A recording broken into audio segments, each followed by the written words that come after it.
19h, vous regardez Al 24 News et merci de nous rejoindre pour cette nouvelle édition. Tout de suite les titres. À la une, le président algérien Abdelmajid Tebboune s'entretient à Doha avec l'émir de l'État du Qatar, Cheikh Tamim Ben Hamad Al Thani, au deuxième jour de sa visite de travail.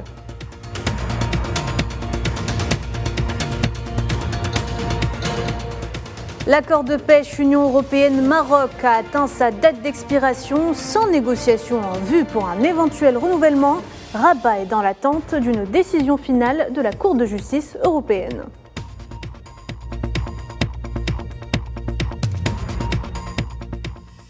Une vague de protestations citoyennes traverse le royaume du Maroc. Les citoyens dénoncent la répression et les violations récurrentes des droits humains.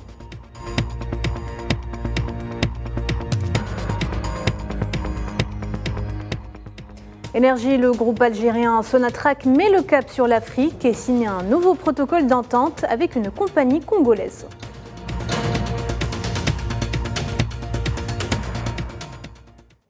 Bonsoir à tous. Le président algérien Abdelmajid Tebboune est à Doha pour une visite de travail de 2 jours au Qatar. Il a été accueilli au palais princier par l'émir de l'État du Qatar, Cheikh Tamim Ben Hamad Al Thani. Les entretiens officiels entre les deux dirigeants ont porté sur les voies et moyens de renforcer et de développer les relations bilatérales dans différents domaines, notamment l'économie, le commerce, l'industrie, l'énergie et la technologie. Les deux parties ont également abordé les derniers développements au niveau régional et international.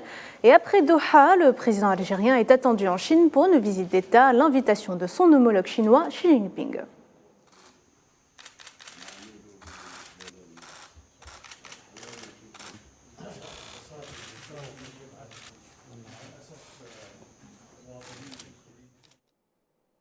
L'accord de pêche Union européenne-Maroc étendu illégalement au Sahara occidental occupé doit expirer demain sans négociation en vue pour un éventuel renouvellement. Dans l'attente d'une décision finale de la Cour de justice européenne en fin d'année, entraînant ainsi une suspension de l'activité de la flotte européenne dans les eaux sahraouies, compte tenu du statut distinct et séparé de ce territoire, aux grandes dames du régime marocain. Le commissaire européen à l'environnement, aux océans et à la pêche a exprimé récemment la difficulté pour l'UE de prolonger cet accord, soulignant que les 27 devaient attendre la décision de la CJUE pour trancher. Des élus locaux italiens ont exprimé leur soutien à la juste lutte du peuple sahraoui pour l'autodétermination et l'indépendance. Le premier à exprimer son soutien est le président de la province de Mantoue, en Lombardie, lorsqu'il a reçu un groupe d'enfants sahraouis en présence notamment de son adjointe et du représentant du Front Polisario dans la région. Dans le même cadre, un autre groupe d'enfants sahraouis a été reçu par le maire de Dicamona dans la ville de Florence. Dans le cadre du programme Vacances en paix, un autre groupe de garçons et de filles sahraouis a été reçu par le conseil municipal de la commune de Monte Spertoli à Florence. Je vous le disais en titre, une vague de protestations citoyennes traverse le royaume du Maroc.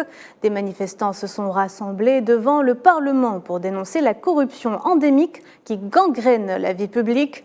Des manifestations ont également dénoncé la répression et les violations récurrentes des droits fondamentaux que vivent les défenseurs des droits humains dans ce pays voisin. Sofiane Baroudi.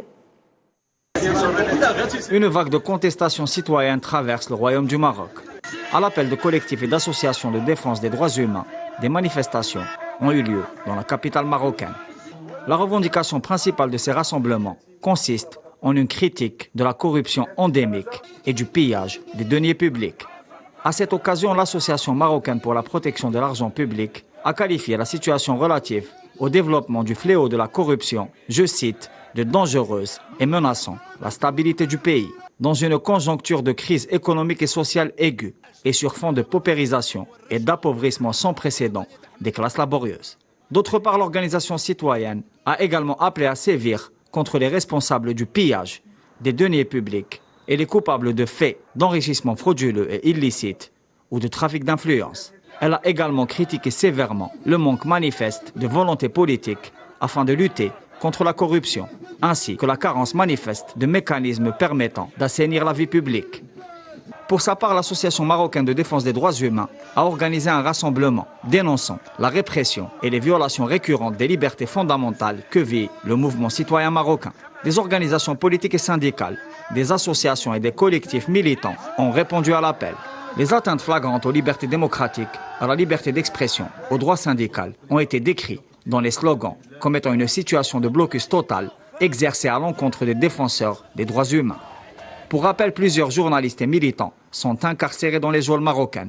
La question des détenus politiques et d'opinion a également été soulevée comme une violation flagrante des droits fondamentaux. Les manifestants ont dénoncé à cette occasion la répression à laquelle ils font face, ainsi que le régime judiciaire arbitraire arboré par le Merzen. Ils ont noté que ces pratiques surviennent également en violation nette des engagements internationaux ratifiés par le Royaume. Les différents rassemblements citoyens ont également été l'occasion de dénoncer la normalisation et le rapprochement colonial entre Rabat et le régime d'occupation sioniste. Les manifestants ont notamment réitéré leur soutien au peuple palestinien et à ses droits inaliénables. Le groupe énergétique algérien Sonatrach met le cap sur l'investissement en hydrocarbures dans le continent africain.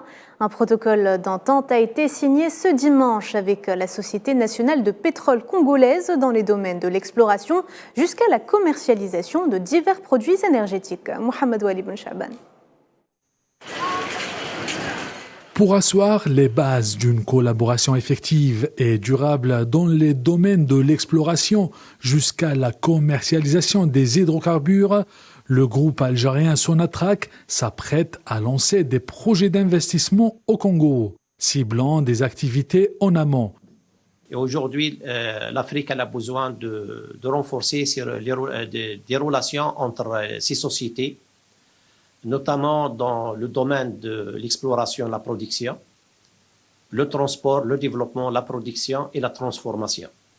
Les perspectives de coopération entre Sonatrach et le groupe énergétique congolais ont été mises en valeur.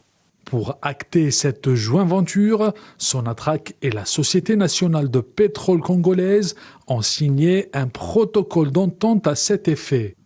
Les pays africains, ils ont besoin encore de développer leur réseau, notamment de transport, de distribution. Sonatrach a une grande expérience dans le domaine.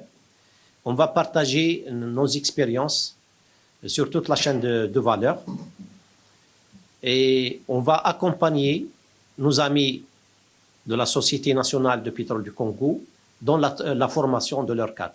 Dans le contexte économique actuel, notamment la crise qui sévit en Ukraine, ça nous interpelle que tout ce qu'on a eu comme travail avant, en réalité, avait son sens et que nous devons renforcer la coopération sud-sud pour éviter des mauvaises surprises.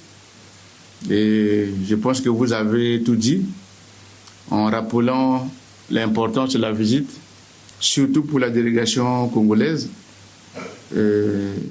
Face aux nombreux défis économiques, le géant algérien de l'énergie se dirige vers l'Afrique centrale pour conquérir l'un des marchés prometteurs avec de véritables opportunités d'investissement dans le continent. Un gendarme et 4 civils ont été tués vendredi au Niger dans une attaque terroriste complexe sur l'axe routier reliant Torodi à Makalondi dans la région de Tillabéri près du Burkina Faso. C'est ce qu'a annoncé hier l'armée. Côté ennemi, 2 terroristes ont été tués après une riposte des forces nigériennes. Un protocole d'accord entre la Tunisie et l'Union européenne a été signé ce dimanche après-midi au palais présidentiel de Carthage par la chef du gouvernement italien Giorgia Meloni, la présidente de la Commission européenne Ursula von der Leyen et le Premier ministre néerlandais Mark Rutte avec le président tunisien Kais Saied. L'accord en question prévoit des aides financières substantielles de l'UE à la Tunisie pour faire face à la migration irrégulière. Il s'inscrit dans le cadre d'un partenariat global qui englobe également des aspects économiques, commerciaux et environnementaux. Des représentants de l'armée soudanaise ont regagné Jeddah en Arabie Saoudite pour reprendre les négociations avec les paramilitaires au moment où les affrontements opposant les deux camps entrent dans leur 4e mois. Depuis le 15 avril, les combats ont fait des milliers de morts et de blessés et des millions de déplacés. Proche-Orient, une dizaine de Palestiniens ont été arrêtés par les forces de l'occupation sioniste. Cela a eu lieu hier dans plusieurs villes du gouvernorat de Naplouse, dans le nord de la Cisjordanie occupée, après avoir été attaqués et blessés par les forces sionistes. Naila Hamouda. Rien ne va plus dans les territoires palestiniens occupés. Les forces sionistes multiplient leurs exactions. Une escalade de violence supplémentaire a été commise dans sa volonté de neutraliser toute forme de résistance. Les forces de l'ordre sioniste ont procédé hier et ce matin à des arrestations arbitraires de jeunes Palestiniens à Naplouse et en Cisjordanie occupée. Lors de ces incursions, un Palestinien a été blessé par des balles réelles lors du raid sioniste dans la ville de Tel, au sud de Naplouse. 3 autres ont été arrêtés après que les forces sionistes aient fait une descente et fouillé leur domicile familial.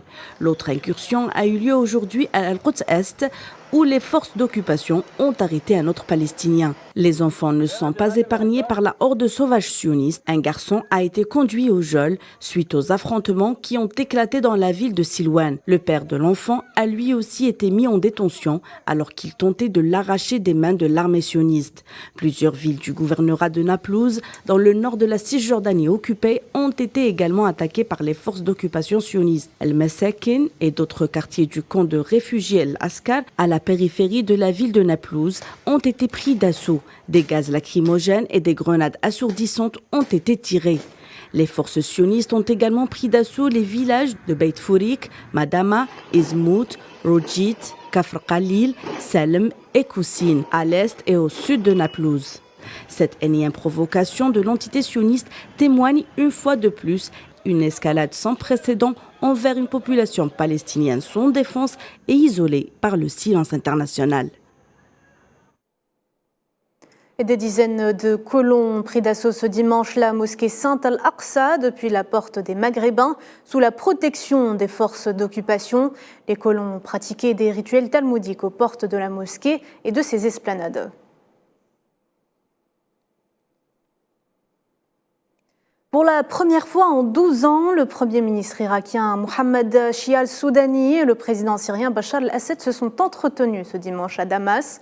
Les deux parties ont discuté de la sécurisation de leurs frontières communes contre la menace terroriste et ont convenu de renforcer la coopération pour réduire le trafic de drogue.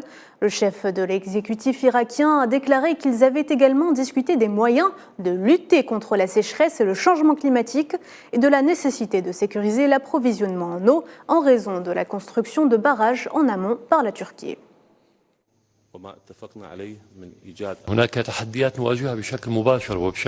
Nous sommes confrontés à des défis spécifiques et directs. Et en plus de ces défis, il y a aussi le terrorisme et la coopération dans la lutte contre le terrorisme qui est actif et vivant et ne mourra pas. Ce qui nous préoccupe le plus, c'est le défi de la sécurité. Nous devons préserver la sécurité et la stabilité de nos pays frères. Et nous avons besoin de plus de coordination entre les entités de sécurité, en particulier dans les zones frontalières. Livraison de bombes à fragmentation à l'Ukraine. La Russie n'a pas encore eu besoin d'utiliser d'armes à sous-munitions, mais se réserve le droit d'y recourir en réponse symétrique. C'est ce qu'a affirmé ce dimanche le président russe Vladimir Poutine après la décision de Washington de livrer à Kiev ses armes à cause d'un manque de munitions. L'utilisation éventuelle de telles armes a également été évoquée par le ministre russe de la Défense, Sergueï Shoigu. On écoute. Dans le cas où les États-Unis fourniraient des bombes à fragmentation à l'Ukraine, les forces armées russes seraient obligées d'utiliser des armes similaires comme contre-mesure contre l'armée ukrainienne. Je tiens à souligner que la Russie a des bombes à fragmentation pour toutes les occasions. Elles sont plus efficaces que les américaines et plus variées. Une canicule record persiste ce dimanche dans le monde, de l'Europe à la Chine, en passant par les États-Unis, contraignant les autorités à prendre des mesures drastiques pour faire face à ces vagues de chaleur et à de nouveaux incendies. En Espagne, plus de 4500 hectares ont brûlé hier en quelques heures sur l'île espagnole de La Palma, aux Canaries, provoquant l'évacuation de 2500 habitants.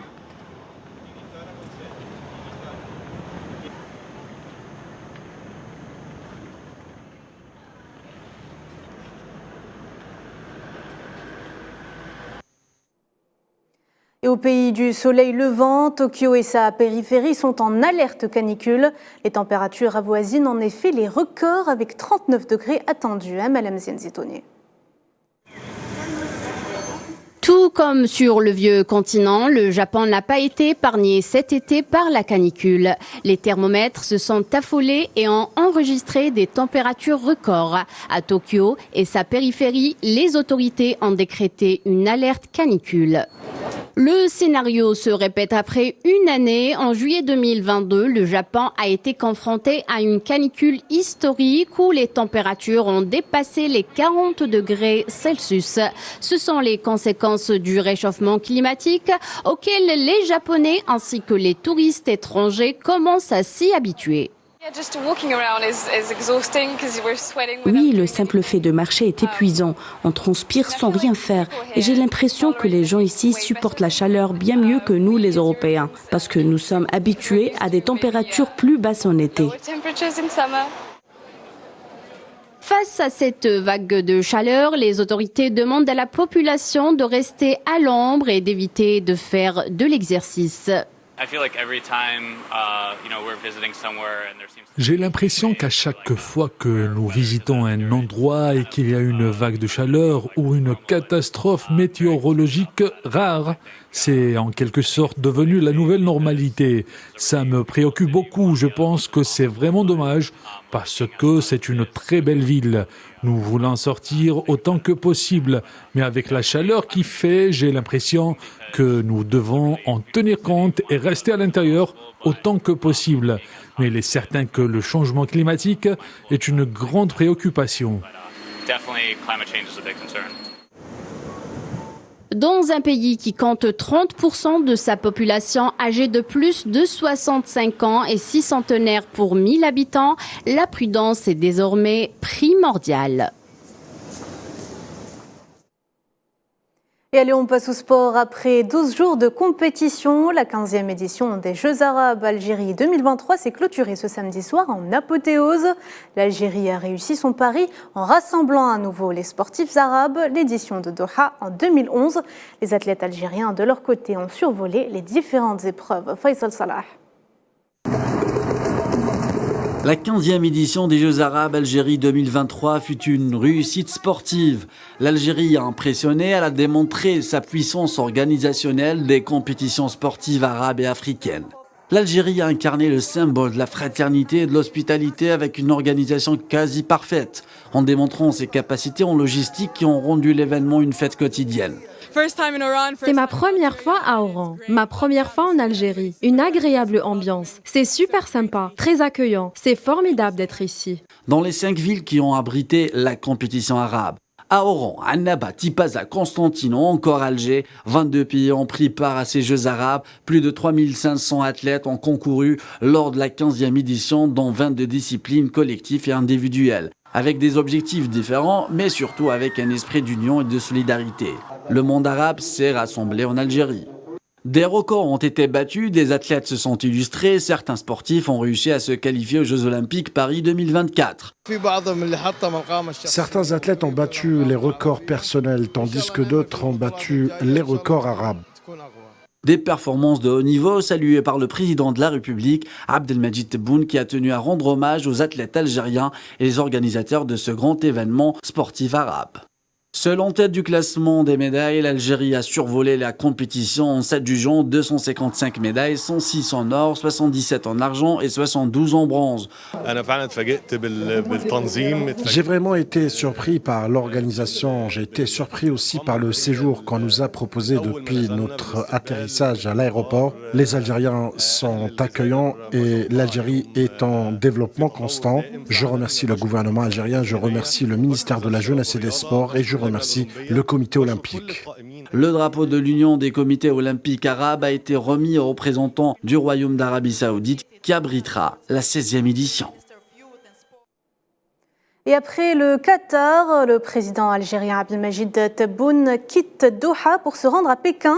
Il entamera une visite de travail à partir du 17 juillet. C'est la fin de cette édition. Merci de l'avoir suivi. L'information continue sur Al24 News. À demain.